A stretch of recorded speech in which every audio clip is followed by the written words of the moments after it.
Ամերիկայի հայտարարի հանձնախումբը ողջունեց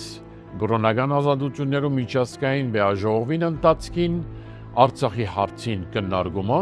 գոչ ուղղելով, որ Ադրբեջան հաշվետվության ենթարկվի, պահպանվին քրիստոնեական հոգևոր կետրոնները, ապահովվի Բաքուի մեջ արգելափակված պատերազմական հայքերիներու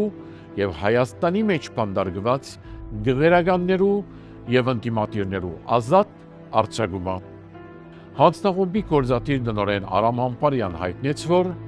Արցախեն տեղահանված հայ քրիստոնյա բնակչությունը ամբողջական իրավունք ունի վերադառնալու իր նախնիներուն հայրենիքը,